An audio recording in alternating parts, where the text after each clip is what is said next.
Okay, so I'm very delighted to just welcome all of you over here. Just a show of hands, how many people are really new to Thai? Oh, only three. All right, so I think we can have a little personal conversation with you guys about Thai, but those of you who've been with Thai for a long, long time, let me just spend just what 1 minute about Thai just to, sort of, reaffirm our faith, why we do what we do. This is our 20th year. We started Thai right here in Silicon Valley 20 years ago. It was started by entrepreneurs, for entrepreneurs. And I'm very happy to say that, we have basically this phenomenon that started from here, has now, traveled all around the globe. We're now into 14 countries. The latest country that we added with a chapter is Germany. And however, our biggest strength is still across US-India corridor. 80% of our chapters are basically between North America and India. So something had to be said about that. The core constituency of Thai, we said it was started by entrepreneurs, for entrepreneurs. So these people who are successful entrepreneurs as well as professionals and execs, two things in common, two characteristics. And many of the people who are here, are Thai originals, they've been around a long time. A, they are highly successful people. And B, they are extraordinarily generous. And generous with their time. Of course, with their money, they give us, money, year after year for many, many years. But more important thing is that they are freely, sharing their time and their knowledge and advice and helping the next generation of people succeed. And we do that through a lot of programs we offer. And I know Thai had to advance with times, and the programs, no matter what program we offer, it has only 4 dimensions to it. And one is that it had to be inspirational. So we like to bring wonderful people who could inspire others through their story, through their struggles, through their successes. And tonight's program is really about inspiration. So our speaker, our chief guest, is going to inspire us with his story about how he succeeded. The second element is about education. So we have to, whatever we do, there's the educational element. We want to educate you about what's happening in the industry, where the new trends are, where the opportunities are, how do you start your company, how do you get funded, etc., etc. Third thing is about preparation. We really want you to prepare to succeed in your ventures. And a lot of programs are designed around that. And the fourth element is funding. We also want to make sure that your ventures get funded and refunded for growth. So those are the 4 elements. If you take a look at the last 3 years alone, 25,000 people have participated in Thai programs, including our 3 annual conference called ThaiCon. So 10,000 people came to ThaiCon roughly, but the 15,000 people came to attend programs like this. And that is huge. And for a volunteer-led organization where nobody gets paid to do whatever they do, it's purely labor love, and we all congregate, we all come together, and we do this kind of stuff. Just on the ThaiCon, our annual convention, it has now been, this will be our 19th year. The planning has already begun, and those of you who want to volunteer, please love to have you participate in that. But one thing you should notice, ThaiCon 2011 that happened last year, that was voted among the 10 best conferences in the world for ideas and entrepreneurship. We're in the same league as the World Economic Forum and the TED conferences, those of you who know about those ventures. These are very heavily financed, a lot of labor, a lot of talent goes behind, this is a big production. Ours is also production no less than that. But the beauty is that, it is all through the volunteer labor. So that's something that we should just remember that. So without drilling into details, all the Thai programs are listed on the page. Let me introduce just a few people in the room over here. So first of all is that we have some people from our board are here. Naveen Bist actually is a board member. And I saw Sanjay Mittal earlier, but I think he disappeared. He's not here right now. And Venk Shukla, he's actually good. He's here also in the room. Venk, where are you?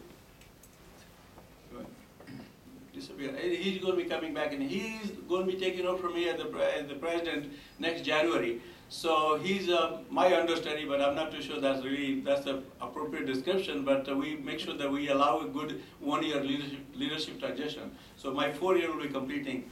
Naveen has been, as a board member, now this is his 2nd year as a board, and we have been tasked with just looking at all our programs and coming to the quality programs. And this program, My Story, which is, the inspirational journey of an entrepreneur, it was Naveen's brainchild.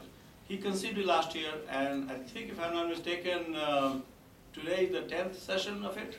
Yeah, Ninth, okay, ninth or 10th. So we have brought just wonderful people, and without saying much about Naveen, other than him being a serial entrepreneur in the Valley, and he's been a Thai junkie like myself and a whole bunch of people in this room, he gives his time generously to Thai. And so Naveen, thank you very much. I'd like you to come up to the stage and introduce our chief guest. Thank you. Happy New Year. Happy New Year.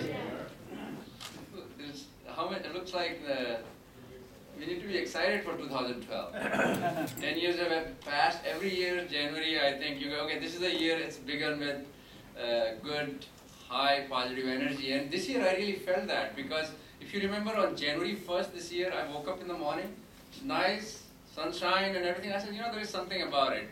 Usually it's cloudy and, cold if you're living near the trees. So I think it was a great start. So before that, let me ask you a couple of questions. I'm sure a lot of you are entrepreneurs here. How many of you are entrepreneurs or have been entrepreneurs? And let's say, I could say, I was just looking at Ravi when he was going to raise his hand. But how many of you have been there was a term called entrepreneurs, but that's more of starting something inside a company and it stays there. But how many of you have been entrepreneurs who started with an idea within a company and then were able to spin it out and turn it into a standalone and successful company? Okay, we have one, that's great. So at least we have something common with our featured speaker today. So this is what Vikram did. Vikram not only started his business within a large company, if you recall Nortel Networks, one of the premier networking company, and in fact I think a lot of your voice calls still go through their infrastructure, even though a lot of their assets have become part of other companies now. Vikram started Blade Switching Network Technology Business Unit within Nortel, and not only then he brokered the spin out of this division, but he rapidly grew it into one of the leading vendors of data center infrastructure products. And not only that, then he sold it successfully to another large company, which is again a very well respected name and one of the leading infrastructure vendors called IBM. I'm sure a lot of you know that name. I see some IBMers, at least they're smiling. I can talk about IBM, I won't get punished for that. Which obviously was a great accomplishment, but under his leadership, not only Vikram grew it very rapidly with the global expansion, also partnered with other big names like Hewlett-Packard, Juniper, NEC, SGI, as well as Natija. So, and before starting Blade Networking Technologies, Vikram spent a number of years with Hewlett-Packard in various countries. In fact, he was telling me that he spent in Australia to Asia Pacific with his family. I think they love just living in different countries. They're also here. Thank you very much for coming. And so he spent a number of years there, and his last position was General Manager of Americas for the Enterprise Server Division with revenues of over $1 billion. So he has a very highly accomplished background, and without taking too much of thrill from his story, I would like to invite Vikram to share his colorful, exciting, and amazing entrepreneurial journey with us. And let's give him a big round of applause.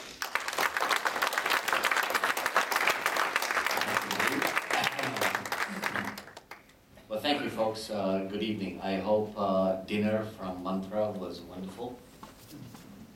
Yes. No, maybe. I hope it was wonderful because I'm your after-dinner entertainment.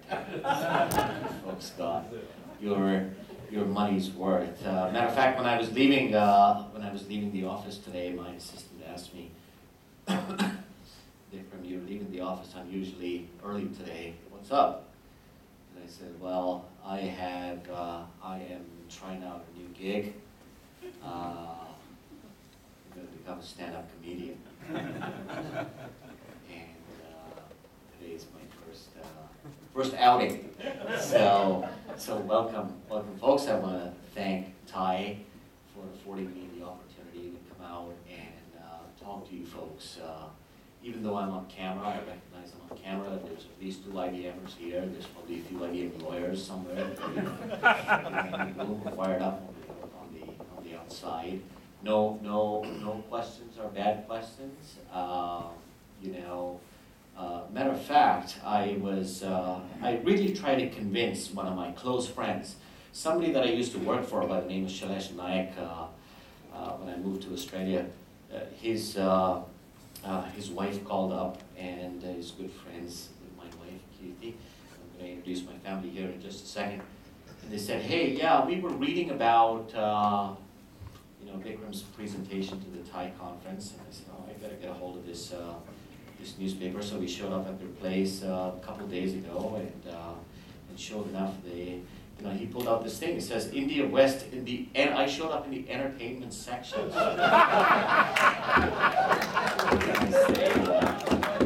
I have to be your entertainment for tonight. I tell you, I hope that dinner was really good, because my assistant was not looking very amused when I tried to tell her that I was trying to be a stand-up comedian. She thought I would fail in that job. I do want to take this opportunity to introduce my family, my lovely wife, Kirti, to her right, my oldest son, Ashwin, and to her left, our younger one, Nikhil, without whose support, you know, I would not have had the opportunity to venture into the entrepreneurial world, and who have been most supportive and patient of me over the years. So folks, you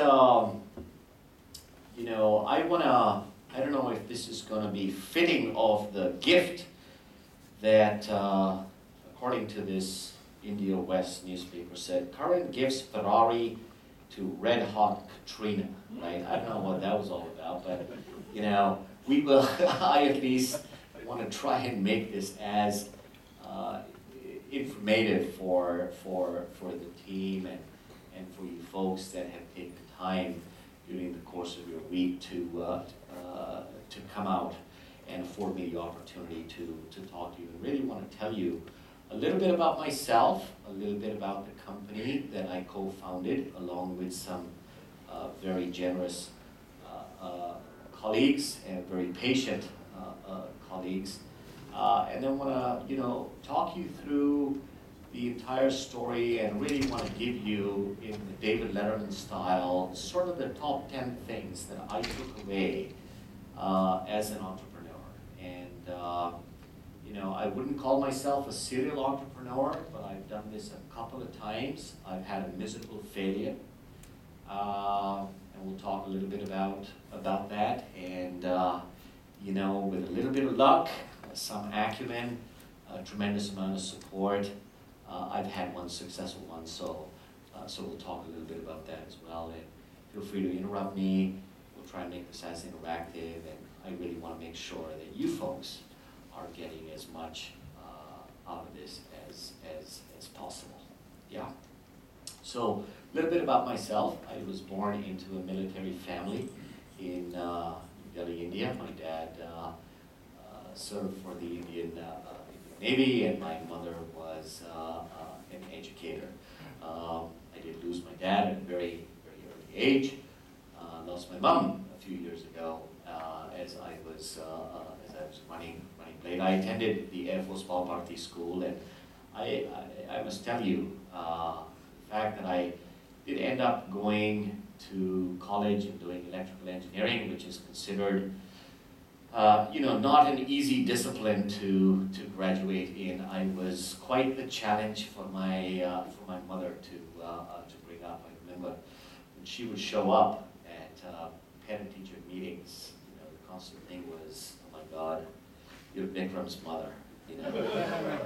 So I wasn't very intellectually gifted. I was always sort of sitting out, you know, outside of the box. If the teachers would define a box, I would always be found, you know, 40 feet outside the box trying to do something totally different. It got so bad that I stopped telling my mother about PTA meetings. You know, I want my my children to shut their ears.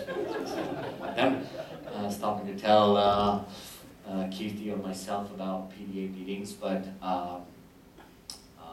and then my sister, who was, you know, the studious one, who always talk about, you know, PDA meetings, and that's how my mother would sort of find out. So I was sort of a bit of a born rebel, and as we go through the rest of this session here today, you'll understand a little bit why, and I think you will, if nothing else, take away that in order to be an entrepreneur, you know, you can't think like the rest of the world. You know, the rest of the world is thinking this way. You really have to be out thinking the other way, because that's a very, very fundamental thing to what an entrepreneur is all about. I went to the Birla Institute of Technology in Mesra, Ranchi, to do my electrical engineering. I really wanted to be in the Merchant Navy, but it was only after I passed my exam and had accepted and signed everything at the Birla Institute of Technology that I was told that I had also been accepted into Barber Shipping Corporation, which gave me an opportunity to follow my first love, which was to be in the Merchant Navy. So I never got to become, you know, a seaman, albeit a very, very close childhood friend of mine, who my children have had the pleasure of meeting, and my wife knows extremely well, ended up following that career. So I try and live my passion in Merchant Navy through my friend there. Of course, I've introduced my wife, Kirti, who has been, you know, I would say, extremely patient. I met her many years ago when I used to be a sales rep for Hewlett-Packard Company. She and I were colleagues at HP, and we met in New Delhi and married soon after. We moved to Singapore to work for HP. You know, had a wonderful time enjoying that part of the world.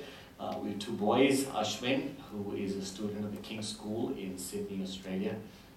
Kirti and myself always have a debate about whether, you know, Sydney is home for us or California is home for us, and we sit on, you know, quite the opposite ends of that. But my eldest, who did his elementary and middle school here in Saratoga, California, now studies at the King's School in Sydney, and Nikhil, the younger one, is at the Redwood Middle School, and often threatens his mother about joining his elder brother at the King's School in Sydney. We're a nomadic family.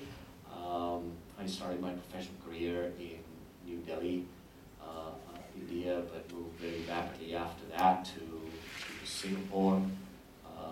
Eventually the family ended up immigrating to Australia. All of us are Australian citizens, some of us are citizens as well. We're all Indians at heart, but depending on who you ask, you know, we love one or more of these several places. I've been in the technology industry 23 years. I started my career with Blue Star Limited, the HP division of Blue Star, back in 1986. Those were the dark days of the Indian economy when you know, American companies were banished.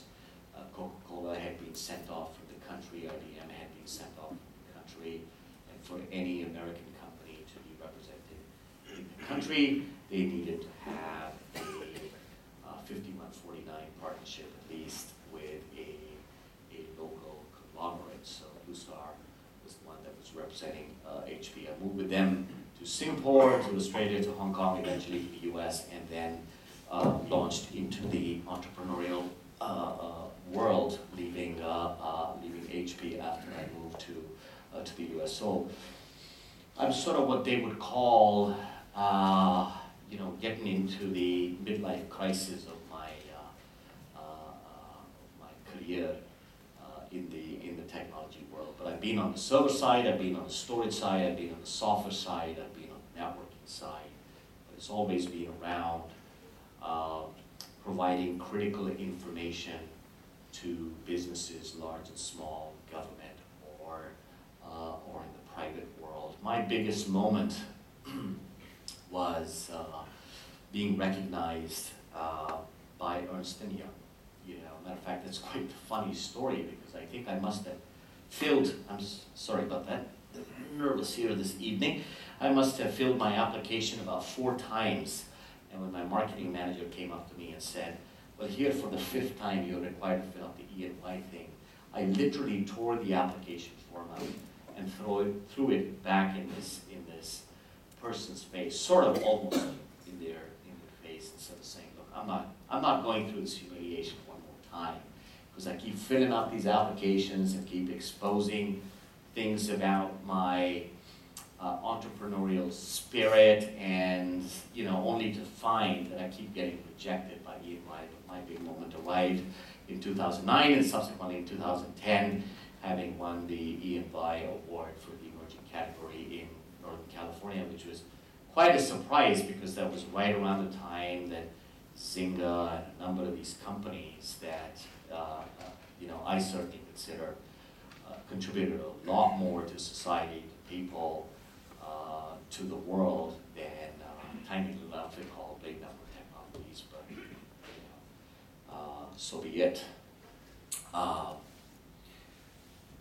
So I left HP about a year or so after coming to the US, and my story about coming to the US was quite extraordinary because when I used to work for HP and we were living in Australia, the managing director that I worked for said to me, he said, Vikram, I'm going to give you an Asia Pacific job, but I need you to move to Hong Kong. And I said, well, why would you like for me to move to Hong Kong? And he said, the reason is quite simple. You live in a very exotic part of the world, Australia, and you do a very exotic job, or I'm offering you a very exotic job, which is to basically manage the computer business for a Hewlett-Packard company in what was very popularly known as the Orient, the Asia-Pacific region, a very exciting, vibrant part of the world. And people back in Palo Alto want to know where the suffering is. So clearly, you know, you can't have the world's best job and you can't be living in an exotic part of the world, so you must move. I resisted that for a number of years, but eventually succumbed and because the travel got to me and got to the family, moved up to Hong Kong. When I moved up, I did promise Kirti that we were going to be in Hong Kong for a good 5 years. About 9 months into that, we ended up relocating to California. So that was obviously very, very hard on the family. But I was never a corporate conformist, if you may, right? I was always one of those people that wanted to think outside of the box, always wanted to challenge conventional thinking, and ended up leaving HP and sort of joining the dot-com parade just as everybody was walking out of the party nice and drunk, right? So guess what? I showed up to the party pretty late. I joined a company called NSIM Corporation that was in the virtualization world, in the server virtualization world, when VMware was still thinking about virtualization. It was all about desktop virtualization. NSIM was trying to do server virtualization. That's what excited me about the company. But long story, to try and cut it short here, that was my experience in how not to do a startup, right? That was my failure. And I ended up leaving, joined Alteon Web Systems, the CEO at Alteon Web Systems, who's been a close friend, a boss, a mentor, Dominic Orr, who I learned a tremendous amount from over the years, has been a significant influence in my professional career, and has taught me a great number of things that I learned over the years in running a business successfully. Ended up joining him at Alteon Web Systems.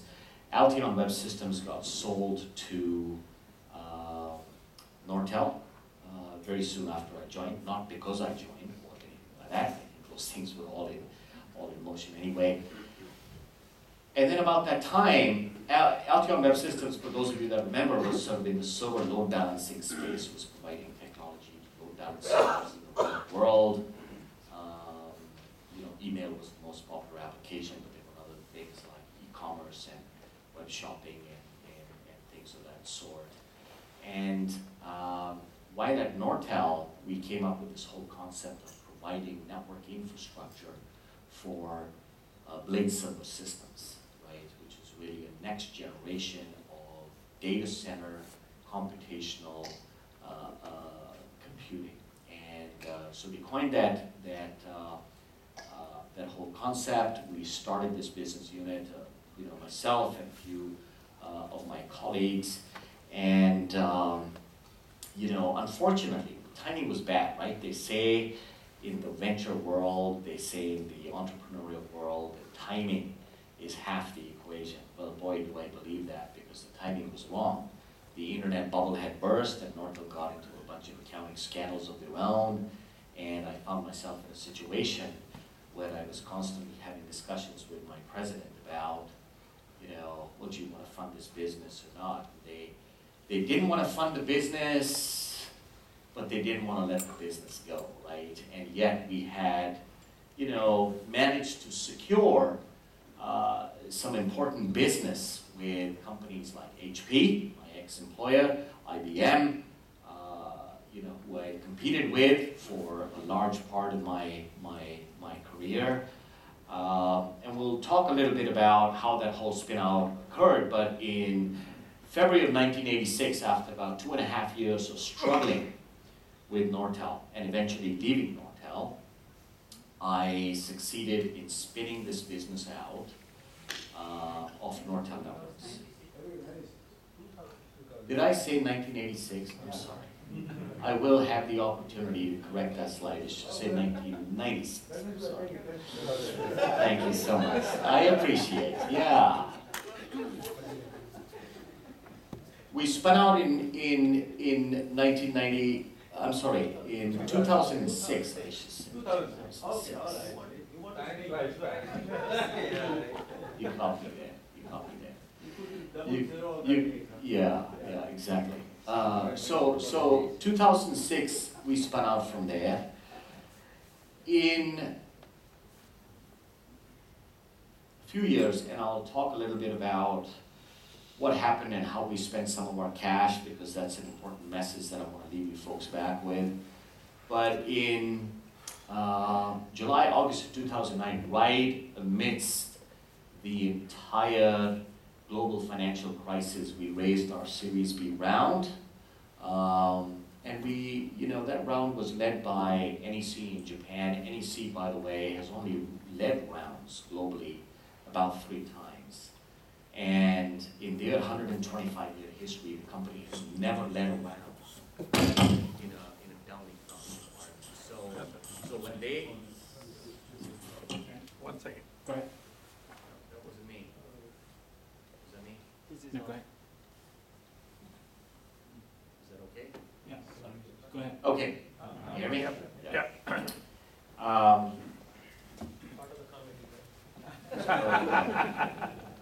It's part of what you folks paid for. They ended up leading our Series B round. We attracted a couple of strategic companies, one that needs to remain nameless for confidentiality reasons. The other one was Juniper Networks, who we were, interestingly enough, supplying to, but also competing with, ended up investing in the company. In 2010, about the July period, Gartner ranked us as the 2nd largest data center networking switch supplier. Second to Cisco by a significant margin, but our share of the market, according to Gartner, was ranked as bigger than our next three competitors, who were none other than the Brocades and the Junipers and the HPs of the world. So, you know, despite being a scruffy little outfit, that I say always ran on the smell of an oily rag, you know. There was never any petrol in the tank, but there was always the smell of an oily rag. We did exceptionally well in the marketplace. Spring of 2010, I selected Bank of America and Merrill Lynch to sort of lead our IPO effort. The company had been growing phenomenally, and we were planning an IPO in the 2011 timeframe on, you know, some massively predictable revenues. And then along came one of our biggest customers that happened to be IBM, that we were building a lot of blade network switches for, and sort of, you know, put an offer on the table that was difficult, if not impossible, for me to refuse. And September of 2010, IBM acquired Blade Network Technologies, and I remember the day when IBM exited the networking business. It was August 31, 1999. Despite the mistake I made on the slide, I do remember some dates. And if you count forward from August 31 to 1999 through to when they acquired Blade Network Technologies, that was 4,045 days. That was how long the IBM company was absent from the networking business, and they re-entered that business. And it was acknowledged on Wall Street as amongst the most significant events that occurred in the technology industry in 2010. And a big part, and this is one of the key things I'd like to share with you folks, is, you know, one of the big reasons that IBM recognized us was the shadow that we were able to cast in the marketplace was a lot bigger than was afforded to us by the size of our revenue or the size of the company itself, right? So we won a lot of accolades in the marketplace. We had a number of marquee customers. A trick that I learned from none other than, you know, one of the best entrepreneurs in Silicon Valley, Larry Ellison. As I'm sure a lot of you entrepreneurs here travel around and you get through all of these airports and you see all these things that Oracle does about advertising, you know, 10 of the top 10 telcos and 20 of the top 20 banks. So after getting through all of these airports, you know, over the years, I came back one day while I was at Blade and asked our marketing manager, I said, hey, can you help me understand, you know, where all Blade Network Technology supplies, and can you express this in Oracle speak? So this is quite the result of that. I mean, Blade Network Technologies, prior to our acquisition by IBM, replaced Cisco as, you know, the key provider of network equipment over which all the transactions on the world's largest stock exchange, or in the case of Europe at the London Stock Exchange, were all conducted, or Baidu, you know, China's leading search engine, were conducted. So casting that shadow was incredibly important. Let me now sort of move into the 10 key things that I mentioned right at the start of this presentation, saying what were the things that I learned, right? Remember, I had spent 23 years in the industry, 12 of those 23 spent at a large company like HP. And after I left HP, it was easy to get a job at a startup because you worked for a large successful company running, you know, $1 billion business. So it was easy to get out of that world during the internet days and get yourself a job at a startup. The big problem arrived when I failed at that particular job and struggled, you know, for a number of years, trying to find my footing. Dominic was incredibly helpful and offered me an opportunity at Alteon Web Systems, when I sort of picked myself up, pulled my socks up, did what I knew how to do really, really well, and got focused into what eventually became Blade Network Technologies. But in doing so, one of the things that I really learned was the importance of not second-guessing what you feel in your gut, right? Let me give you a couple of examples to this. Nortel Networks said to me, Vikram, this is a bad idea. It's a bad idea for two reasons.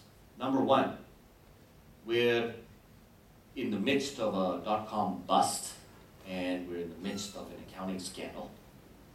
And so what you're trying to do here is a garden renovation project when our house is on fire. Okay? So we gotta put the fire out rather than focus on beautifying the garden.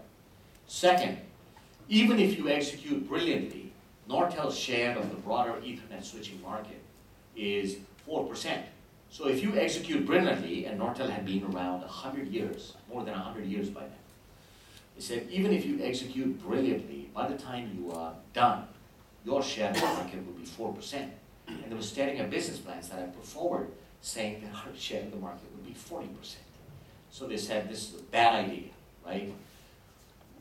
We really don't want you to do this. But because I had come in from an acquisition, you know, they needed to be a little bit careful about how they handled all these people coming in, and they were very respectful about that. So they decided to stop reimbursing me for my expenses to travel to go try and drum up business, right? So the first, you know, couple of $100,000 came out of our credit cards. Myself, a few of our colleagues that helped sort of start the entire company.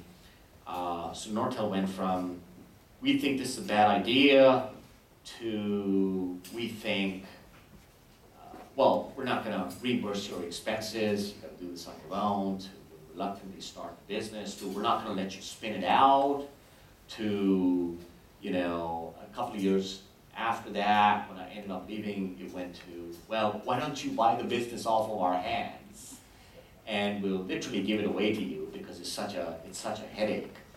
To, after we had produced a few successful quarters, to say, hey, I think you didn't pay us enough for this business. You know, you got it on the cheap. To eventually saying, according to one account,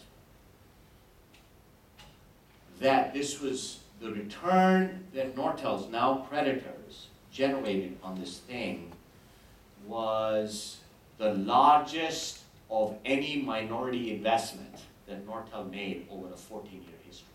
So you can see what happens if you believe in conventional wisdom and sort of just take no for an answer, right? That's the key point that I'd like to share with you folks, is say, don't take no for an answer. And if people are telling you why things cannot be done, and I've just narrated to you how a previous employer sort of continuously put roadblocks up and say, can't be done, won't reimburse you for expenses, buy the business off of us, won't spin it out, you know, you paid us less for it, to, boy, did we return something wonderful.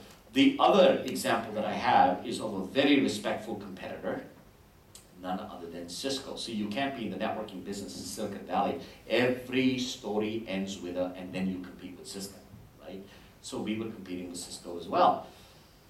Cisco started, when we started shipping our products in 2002, Cisco was first to market and sort of saying, hey, look, Blade Server Systems are bad.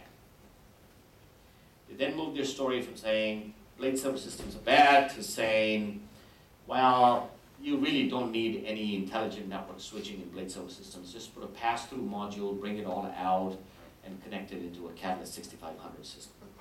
They moved their position from there to saying, Vikram, I think you have too much of the market, and you have too much of the market because you're selling your product too cheap. Why don't you take your prices up? You know, take your prices up, and you and us can, you know, share the business in a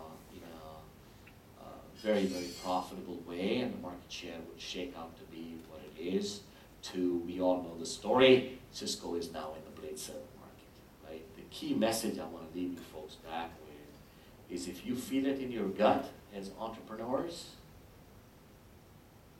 you got to place some value in what you feel in your gut, right? Besides all the good Indian food from Mantra, is chances are, you know, you're onto something, and following what convention says, you know, is bad news for entrepreneurs.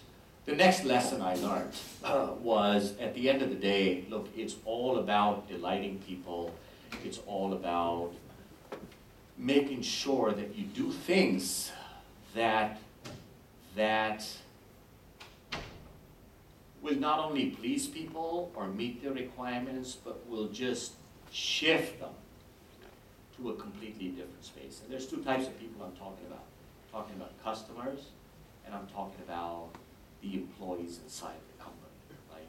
This is something, as an entrepreneur, I learned growing up inside of a company like HP that was built by Bill Hewlett and David Packard, who were extremely caring people, right? Caring not only about the technology, but caring about the people, right?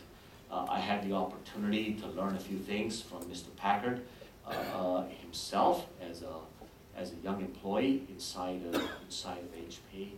But those were some of the values that we brought into our company. And I'd like to encourage you folks, you know, in the infinite amount of spare time that you don't have, right?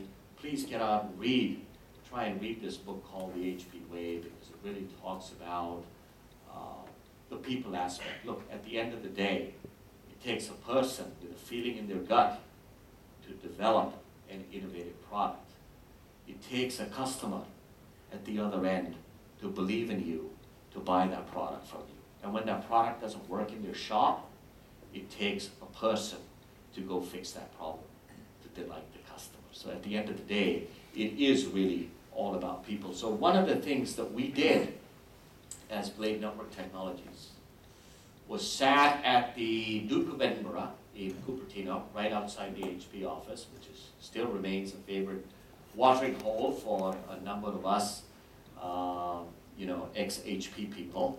And we sat in the corner there over a couple of beers and really drew up, you know, back in February of 2006, January 2006, right after, about this time, you know, when we knew that the spin-out was occurring, a set of core values that were really important. And they started right at the top with delighting customers, making sure that we were turning a profit, because if you're not turning a profit, then you're like the state of the United States economy, right? It's basically dependent on the rest of the world to bail you out. And making sure that that profit was applied to innovation, was applied to effective processes to get innovative products to market, and driving a lot of accountability out into the marketplace. I mean, you hear all sorts of successful stories about companies that are well run and not well run, for good or for worse. I learned my chops at a company built by Bill Hewlett and David Packard. And if you go back and look at what I'm showing you on this slide today and compare it against the values that they set out for HP, there was a lot of similarity. And there's a reason why there was a lot of similarity, because, you know, there's a number of ex-HP people over at Blade Network Technologies and now IBM that truly felt that this sort of formula works, right? So focusing on the people aspect, I think, is incredibly important. The next lesson I learned is, as an entrepreneur that has raised money from the venture world, look, it's incredibly important to make sure that you have some friends on the board, okay? And those friends come in two forms.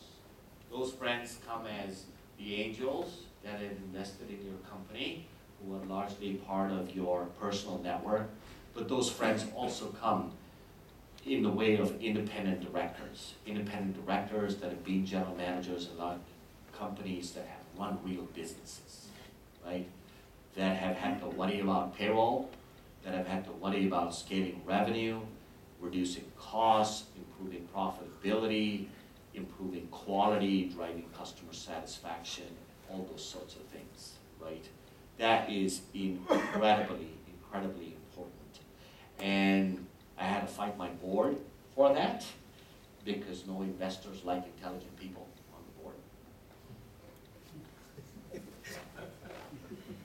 One mouse, and a bunch of idiots, right? So they can take all the decisions. I couldn't do it fast enough. I eventually succeeded in building good, strong, independent directors on the board, but that is incredibly successful.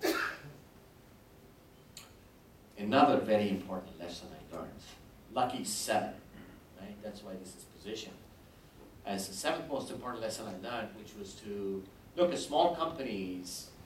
You often cannot afford to hire your own general counsel, so you go out to have outside counsel.